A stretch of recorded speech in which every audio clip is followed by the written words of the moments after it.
কি খাওয়া দাওয়া হচ্ছে আজকে? খাওয়া দাওয়া হচ্ছে স্পেশাল আইটেম আজকে মাম্মাম রান্না করেছে, সেটা হচ্ছে ভাত।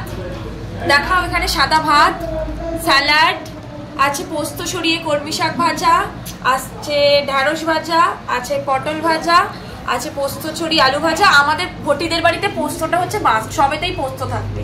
আর এখানে হচ্ছে ঝিঙে আলু পোস্ত আছে, পাতলা করে মুসুরির ডাল, পেঁয়াজ আর লঙ্কা ফোড়ন দিয়ে আছে, দেশি মুরগির মাংস যেটা আমার ফেভারিট, ঠিক আছে, আর টমেটো, আমসত্ত্ব, খেজুর, কাজু দিয়ে চাটনি, আর হচ্ছে পাঁপড় ভাজা।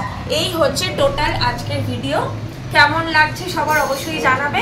এত সুন্দর করে আজকে কি আছে এত খাওয়া দাওয়া? আজকে আসলে অনেক কিছু। ও দই মিষ্টি আছে, এখন আছে দই মিষ্টি আনছে, দই মিষ্টি আছে, পরে দেখাবো দই মিষ্টিটা। আজকে হচ্ছে 3টা অপশন আছে। একটা হচ্ছে যে পূজাদের ট্রিট আছে, ঠিক আছে, হতেই পারে, পূজাদের ট্রিট আছে, পূজা আর বুবাইদের ট্রিট, মানে ওদের নিমন্ত্রণ করা হয়েছে। আছে সৈকতের জন্মদিনের অ্যাডভান্স খাওয়া দাওয়া, আছে বৌমা ষষ্ঠী।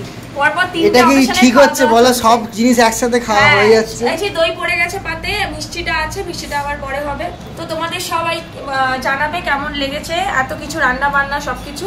আর অবশ্যই আমাকে একটু দেখাও আমাকে কেমন লাগছে, অবশ্যই জানাবে, ঠিক আছে? ওকে, ঠিক আছে, চলো খেয়ে নি তাহলে, টাটা। এরকম সাজানো থাকে। এই বাবা আসলে দেখো দাঁতগুলো বেরিয়ে গেছে। বাবা এখানে মিষ্টি দই পড়ে গেছে। এই মিষ্টি চলে এসেছে। হ্যাঁ।